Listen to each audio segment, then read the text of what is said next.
नमस्कार मंडळी, कोकणातल्या आजच्या नवीन व्हिडिओमध्ये मी आपलं सहर्ष स्वागत करत आहे। तर आजचा विषय आहे शिनाने शिंपल्या। या म्हणजे खाडीतला हा प्रकल्प आहे, त्याबद्दल मी तुम्हाला आज काही थोडी माहिती सांगणार आहे। चला तर मग जाऊया आपण खाडीच्या दिशेने आणि तुम्हाला मी हा सर्व प्रकल्पाबद्दल आता माहिती देणार आहे। ही बघा, ही आमची मांजर, हिचं नाव आहे सिंड्रेला। ही एक खूप आमची हुशार अशी मांजर आहे। ती आता आम्ही चाललो तर आमच्याकडे बघते आणि आमच्यासोबत यायला बघते ती।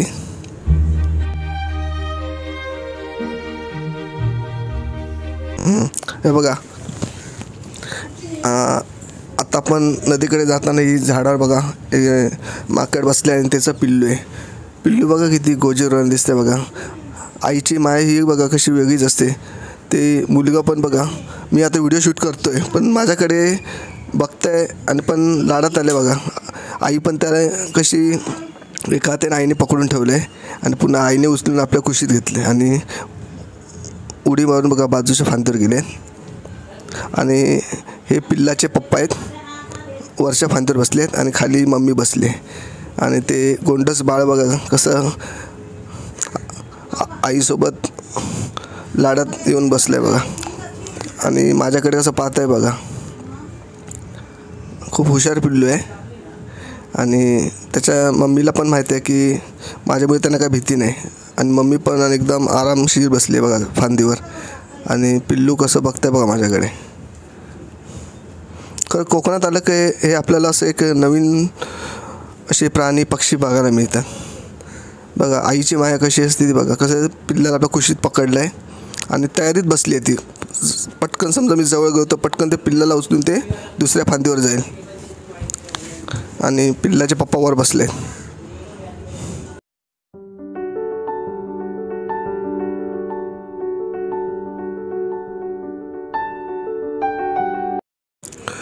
पिल्लू पण बघा हळूच डोकं वर करून माझ्याकडे बघते। मी तिकडून गेलो आहे की तिथे आहे ते पाहत आहे। म्हणजे पिल्लू पण किती हुशार आहे बघा। आणि आईची नजर पण बघा माझ्याकडे, पुन्हा वर झाडावर पप्पा बसले त्यांच्याकडे बघते।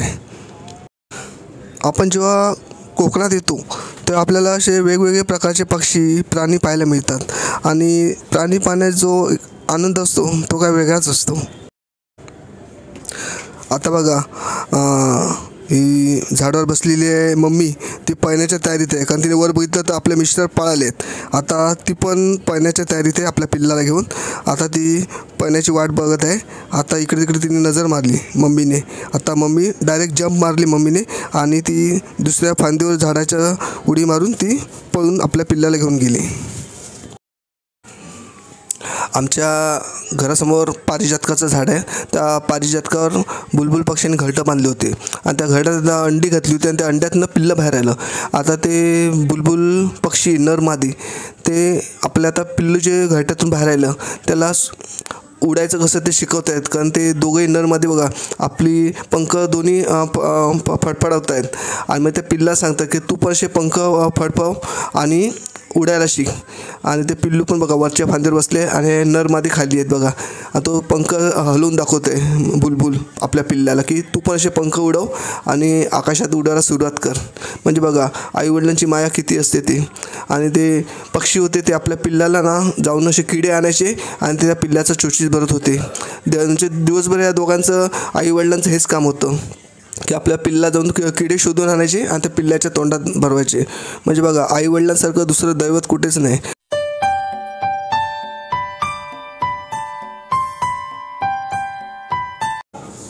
आपण आता खाडीकडे आलो आहोत आणि हे जे बघा मोरपिशी कलरच्या शिंपल्या दिसत आहेत, या शिंपल्याला शिन्याने असं म्हणतात, म्हणजे ग्रीन मसल्स।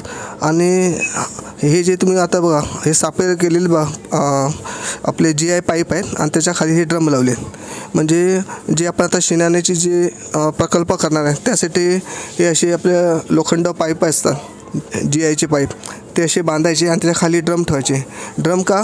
कारण ते मग पाण्यामध्ये तरंगतात। आणि ही जी कात्याची रशी आहे, ह्या रशीला ते बियाणं आपला म्हणजे केऱ्यावरला लावून देतात ते आणि मग ह्या रश्या असतात, ह्या नायलॉनच्या रश्या आहेत बघा, आणि त्याच्यामध्ये ते एक नायलॉनची रशी मधली आणि जे बियाणं असते ते ह्या कात्याच्या रश्यांना चिकटतं आणि ते हे जे रश्या आपल्याला त्या माशी, आता तुम्हाला मी ते लोखंडी पाईप दाखवली, त्या पाईपाला ह्या रश्या बांधायच्या असतात. असा प्रकल्प आहे. आणि खाडी जिथे असते तिथे हा प्रकल्प होतो. म्हणजे समुद्रातलं पाणी जिथे आतमध्ये येतं आणि त्या पाण्यापासून जी खाडी तयार होते त्या खाडीमध्ये हा प्रकल्प उभारला जातो. आणि त्यासाठी कसं असतं, आपल्याला गव्हर्नमेंटकडून 90% अनुदान मिळतं, म्हणजे वन विभागाकडून, आणि 10% आपण बचत गटाने ते भरायचे असतात. असा हा प्रकल्प आहे. आणि हे शिनाने म्हणजे शिंपले आहेत, त्याचं जे बीज असतं ते हैदराबादला पण मिळतं आणि केरळला पण मिळतं. पण जे केरळची क्वालिटी चांगली असते बीजाची, म्हणजे साईज मोठी असते. आणि हे जे बियाणं ऑक्टोबर ते नोव्हेंबर या महिन्यात आपल्याला तिकडून मिळतं, केरळमधून उपलब्ध होतं. आणि आपल्या सिंधुदुर्गमध्ये पण ह्या बीज मिळतं, पण ते एवढं जास्त प्रमाणात मिळत नाही जसं केरळला मिळतं असं. कारण त्या जे बीज असतं ते कसं खाऱ्या पाण्यात, म्हणजे 12 महिने खारं पाणी असते तिथे ते चांगलं तयार होतं. त्यामुळे ते केरळमध्ये ते उपलब्ध होतं. आणि आपल्या कोकणात कसं पावसामध्ये कसं डोंगरावरनं पाणी येतं, ते खाडीमध्ये घुसतं गोड पाणीवरचं, आणि गोड पाण्यामुळे खाडीमध्ये मिसळल्यामुळे ते खाडीतलं पाणी खारट असतं ते गोड होतं. त्यामुळे या जे शिनाने शिंपल्या त्याचं बीज उत्पन्न जास्त मिळत नाही. हे बघा, आपण समोर पाहतात की खाडीमध्ये तो सापळा टाकलेला आहे, म्हणजे असं ते सर्किट करून चौकोनाचं ते पाईप बघा खाडीमध्ये सोडले आणि खाली ड्रम आहे आणि त्या ड्रमावर ते पाईप तरंगत आहे.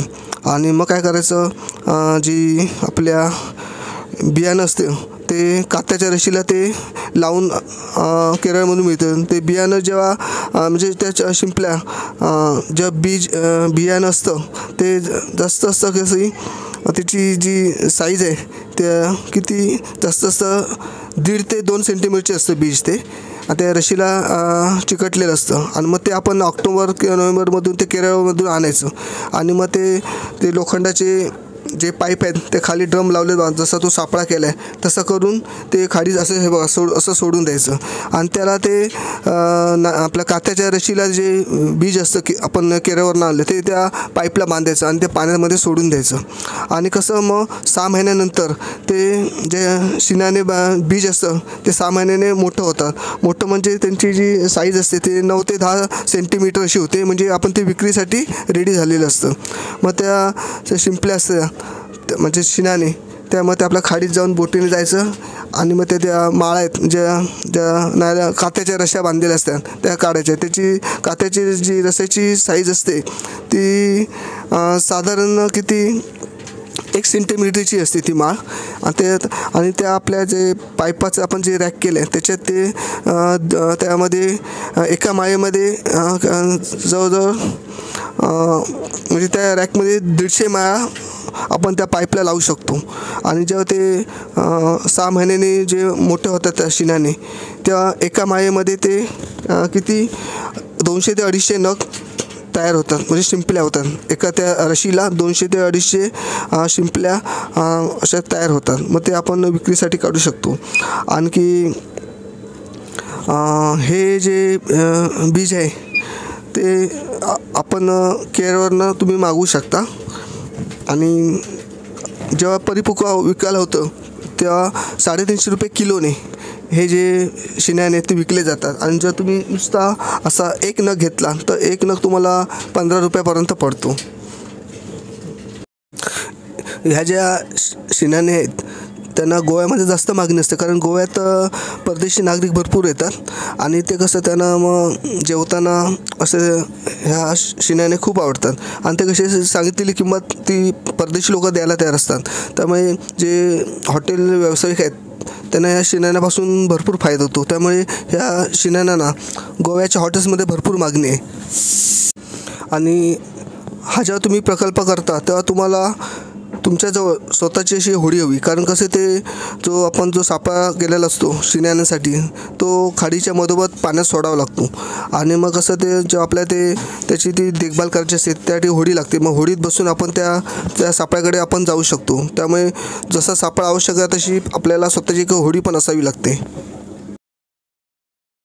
आणि ह्या प्रकल्पासाठी हे एका दोन माणसाचं काम नाही, त्यासाठी 8-9 जणं हवेच. कारण हे खूप मेहनतीचं काम आहे. कारण ते शिण्याने काढल्यानंतर त्याची त्या दोरीपासून ते वेगळे करायला लागतात आणि ते घट्ट चिकटलेले असतात, त्यामुळे ते काढणं भरपूर एक कष्टाचं काम आहे.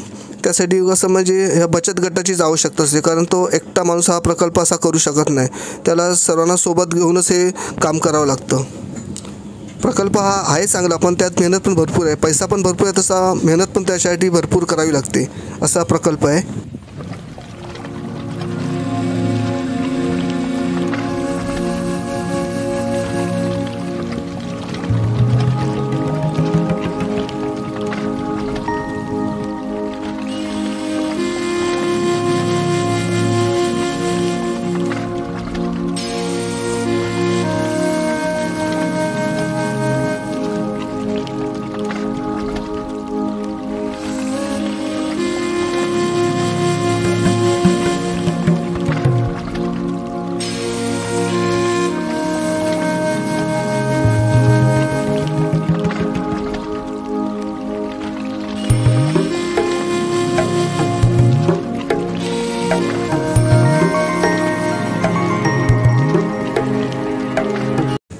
आपण समोर पाहतात बघा, त्या मुलांनी आता त्या होडीमधून ते शिणाण्याच्या माळा होडीतून घेऊन आले. आता हे परिपक्व झालेले शिणाणे आहेत. आता हे रशी प्रत्येक माळा वेगळे करत आहेत आणि आपण बाजूला पाहता सगळी अशी तरुण मुलं बसली आहेत आणि त्या माळेमधून ते शिणाणे वेगळे करतात. वेगळे करताना भरपूर हे कष्ट करावे लागतात, कारण एका ठिकाणी जागेवर बसून ते काम करावं लागतं. आणि आता तो मुलगा बघा त्या शिणाण्याच्या माळावर घेऊन ठेवत आहे. आता इथे पण काही मंडळी बसलेस ते शिणाणे आपल्या त्या माळेपासून वेगळे करण्याकरता. हा एक कोकणातला एक चांगला प्रकल्प आहे. म्हणजे आता नवीनच प्रकल्प आला. आधी कोकणात हा प्रकल्प एवढा जास्त करत नव्हते. हा जास्त केरळला जास्त चालायचा, पण आता लोक तिकडे केरळला जाऊन प्रशिक्षण घेतात आणि तिकडनं येऊन आता प्रत्येक म्हणजे जे खाडीकडचे गाव आहेत, म्हणजे कोणते देवगड म्हणा, वेंगुर्ला म्हणा, मालवण, ह्या ठिकाणी हे प्रकल्प आता भरपूर तरुण मुलं आता करायला लागलेले आहेत. कारण या प्रकल्पाबद्दल आता सर्वांना माहिती झाली आणि जनजागृती झालेली आहे. हे फक्त खाडीमध्येच प्रकल्प केला जातो. हे म्हणजे कणकवली कुडा ह्या साईडला केले जात नाही, का तिकडे समुद्र खाडी काहीच नाही ना. त्यामुळे कसे जे समुद्रकडचे गाव आहेत त्या ठिकाणी हा प्रकल्प आता प्रत्येक तरुण मंडळी करायला लागलेली आहे. आणि या शिणाण्यापासून भरपूर असा प्रॉफिट आहे. फक्त मेहनत करायची आहे, बाकी काही नाही.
हाताने त्या शिन्याने वेगळे करून कसे हात दुखतात.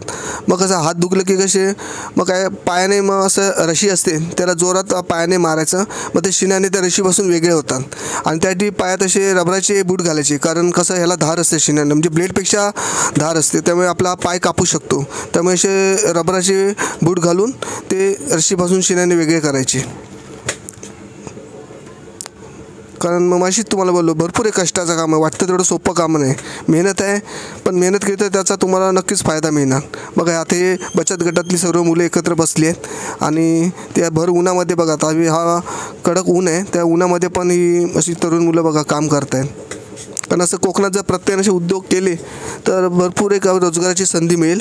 मग त्यासाठी कसं सर्व एकत्र हवे आणि अशी प्रत्येक गावात बचत गटाची स्थापना केली पाहिजे. उन्हामध्ये असं काम करून कसं थकायला होतं, कडक ऊन पडलेलं आहे मी, आणि थकवा दूर करण्यासाठी मग कसं आहे की थंडाची बॉटल आणली आहे, कसं तेवढा थकवा दूर होतो. पण कसं सर्व एकत्र मिळून काम करायला लागलं ना की असं कामाचं असं काही म्हणजे असं काम करताना असं बोरिंग व्हायला होत नाही, कारण सर्व एकत्र मिळून काम करत असतात, म्हणजे बोलून चालून असा टाईमपास होत असतो. आणि हे जे शिनाने आहेत म्हणजे शिंपल्या ह्या मोरपिशी कलरच्या, ह्याचं जे कालवण तुम्ही खाल्लं तर तुम्ही असं कालवण कधीच खाल्लं नसेल, एवढं सुंदर कालवण होतं. म्हणजे आपले जे रेग्युलर शिंपले असतात त्याच्यापेक्षा कितीतरी पटीने सुंदर असं कालवण होतं. आणि जर तुम्ही मसाला मीठ लावून जर फ्राय कराल तर त्याची चव अप्रतिम लागते. आणि फ्रायवाला एवढी सुंदर चव लागते, म्हणून ते परदेशी नागरिक आले गोव्यात की पहिले शिन्यान्यांची मागणी करतात. आणि त्यांना कसं ते म्हणजे जेवताना पण आवडतं, आणि समजा कधी आपली फॅमिलीसोबत असलं की त्यांना म्हणजे जेवताना ते म्हणजे चवच वेगळी लागते ह्या शिन्यान्यांची. आता तुम्ही नुसतं जरी असं खालात गरम गरम फ्राय केलेलं तर म्हणजे त्याच्याकडे दुसरा पदार्थच कोणता नाही चविष्ट, एवढा सुंदर लागतं शिन्यान्यांची फ्राय. आणि चवीला सुंदर आहेत म्हणून ते 350 रुपये किलोने विकले जातात. आणि एक नग नाही तुम्ही जर घेतला तर तो 15 रुपयाला पडतो. म्हणजे बघा की किंमत पण तशी आहे, कारण कसं वस्तू तशी चवदार आहे. आणि तुम्हाला जर कधी असं शिनाले घ्यायची संधी मिळाली तर अवश्य घ्या, म्हणजे एकदा खाऊन बघा. म्हणजे कसं माणसाने प्रत्येक गोष्टीची थोडी तरी चव चाखायची, कारण कसं अशा गोष्टी सारख्या मिळत नसतात आणि ताज्या अशा मिळणं कठीण असतं. मग तुम्ही जर कधी असे कोकणात आलात म्हणजे जास्त मालवणला आलात तर असा कुठे प्रकल्प चालू असेल तर तुम्हाला तिथे विकतही मिळतात. तुम्ही जर मागितले त्यांच्याकडे की 1 किलो 2 किलो द्या तर ते विकतही तुम्हाला देऊ शकतात. त्यामुळे कधी कोकणात आलात तर असे सुवर्णसंधीचा अवश्य प्रत्येकाने फायदा उठवून घ्या. आणि ज्यांच्या घराजवळ अशी खाडी असेल त्याने प्रत्येक तरुणाने या व्यवसायामध्ये उतरलं पाहिजे. आता आमचा रेवंडी गाव आहे मालवणमधला, आणि आमच्या इथे कसं खाडी समुद्राचा वैभव लावला आहे आमच्या गावाला. आणि कसं म्हणतात की जिथे समुद्र आहे तिथे लक्ष्मी आहे. म्हणजे समुद्र हे लक्ष्मीचे वडील आहेत, म्हणजे लक्ष्मीला सागर कन्या पण म्हणतात, कारण लक्ष्मी ही समुद्र मंथनातून निर्माण झाली. आणि बघा मुंबईमध्ये पण जिथे समुद्र तिथे श्रीमंत लोकांची वस्ती आहे. म्हणजे बांद्रा म्हणा, आपलं जिथे चौपाटी आहे वरळी चौपाटी, म्हणजे श्रीमंत लोक राहतात. तसंच आमच्या कोकणामध्ये हा आमचा मालवण पट्टा आहे, त्यात आमचा रेवंडी गाव, इथे आमचा समुद्र खाडीने म्हणजे वसलेला गाव आहे. आणि तसं बघायला तर इथे आमच्या गावाला एक लक्ष्मीचं वरदानच लागलेलं आहे. म्हणजे सुखी संपन्न असा आमचा रेवंडी गाव आहे मालवणमधला. आणि खरोखर या गावात जर तुम्ही भेट दिलं तर अवश्य द्या, कारण आमच्या मालवणमध्ये अशी भरपूर ठिकाणं आहेत की सुंदर म्हणजे त्याचं आपण वर्णन करू शकत नाही. पण लोक कशी करतात, देवबाग तारकर्ली बघतात, सिंधुदुर्ग किल्ला बघतात आणि मग मुंबईला निघतात, त्यांना वाटतं एवढंच मालवण. पण आतमध्ये तुम्ही जेवढं जाल मालवणच्या तर एकापेक्षा एक सुंदर असे गाव आहेत. म्हणजे सांगायचं झालं तर रेवंडी, तळाशील, मसुरा, बांदवडा, जुवा, पानखोदचा जुवा, आणि पुढे असे अजून पुढे आचरा बिचरा, हे खूप म्हणजे बघण्यासारखे स्पॉट आहेत मालवणमध्ये, पण बऱ्याच लोकांना हे माहीत नाहीत. तर मग कधी मालवणला आलात तर ह्या गावाला तुम्ही अवश्य भेट द्या.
आमच्या मालवणमध्ये परदेशी नागरिक पण भरपूर येतील, पण प्रॉब्लेम काय होतो भाषेचा.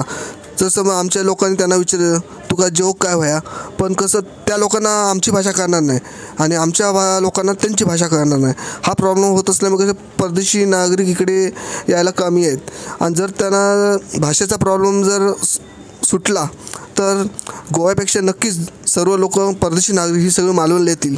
कारण परदेशी लोकांना बऱ्याच जणांना इकडचं मालवणचं काय माहीत नाही. लोकांना ते असं नेटवर गोवा गोवा बघतात, पण एकदा जर कधी ते परदेशी नागरिक आले आणि जर भाषेचा प्रश्न सुटला तर नक्कीच गोव्यापेक्षा जास्त लोक ही मालवणमध्ये सर्व पर्यटक येतील.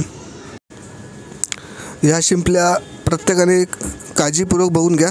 ज्यांना माहीत असेल तर प्रश्नच येत नाही, पण ज्यांना माहीत नसेल तर त्यांनी ह्या शिंपल्या नीट बघून घ्या. अशा मोरपिशी कलरच्या आहेत ते बघा.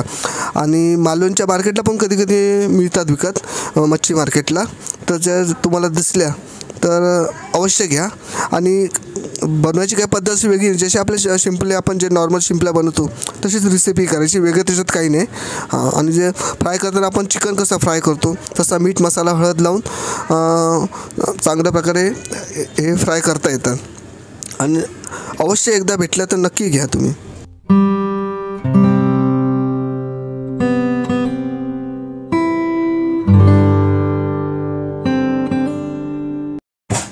ही जी समोर पाहतात ही नारळाच्या कात्याची रशी आहे.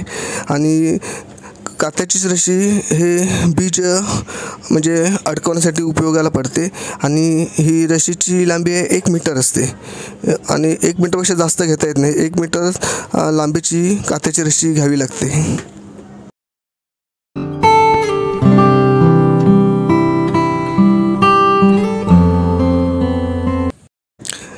आपण जे समोर पाहतात ते गोव्यावरून आलेले एजंट आहेत.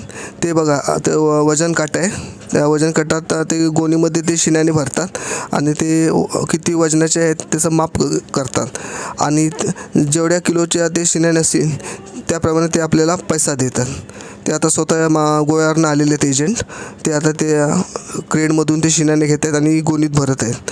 आणि ते स्वतः टेम्पो आणतात. तो खर्च सगळा त्यांचाच असतो.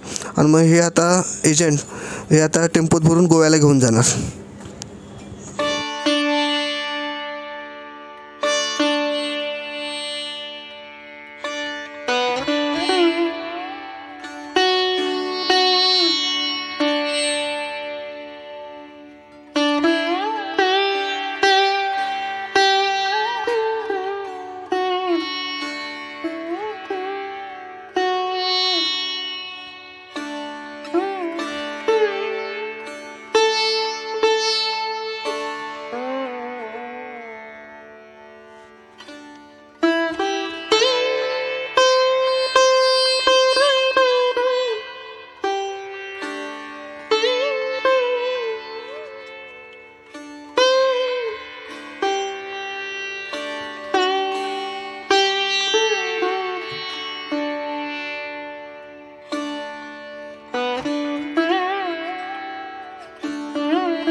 आपण पाहतात बघा ते एजंट पण त्यांना मदत करत आहेत. ते पायाने शिण्याने त्या रशीपासून वेगळे करत आहेत. कारण कसं त्यांना लवकर तो माल गोव्याला घेऊन जायचा असतो.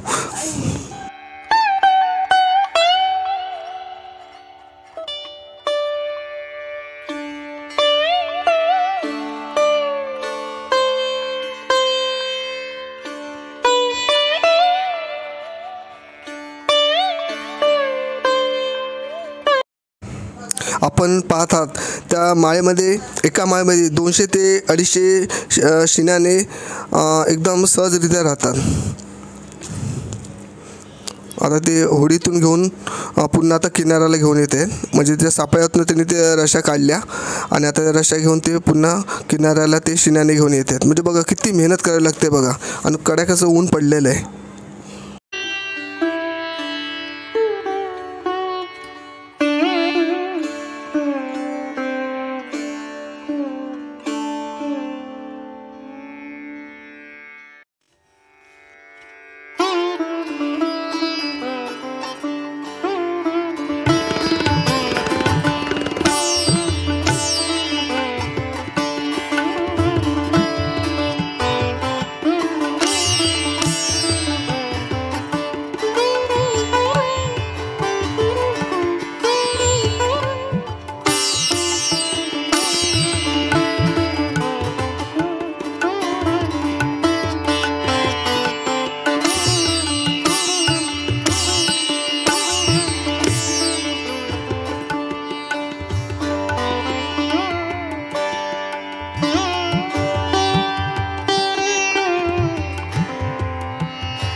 समोर बघा तो मुलगा पाय सांभाळून टाकत चालत येत आहे. कारण का माहिती आहे, कारण हे जे दगडी पाहतात ह्या दगडी ना करप म्हणतात आणि ही जर तुमच्या पायाला लागली तर रक्त येऊ शकतं. कारण या करपांना ब्लेडपेक्षा अशी जास्त धार असते, त्यामुळे सांभाळून पाय टाकावे लागतात. आणि या करपामध्येच जे आपण कालवं खातो बघा गावी, ज्याचा म्हणजे फ्राय करून पण ती कालवं चांगली लागतात, ती या दगडामध्ये सापडतात.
तर चॅनलला सबस्क्राइब करायला विसरू नका. बाजूची जी बेल आयकॉन असेल तिला नक्कीच दाबा. आपले नवीन व्हिडिओ बघायला मिळेल. थँक्यू.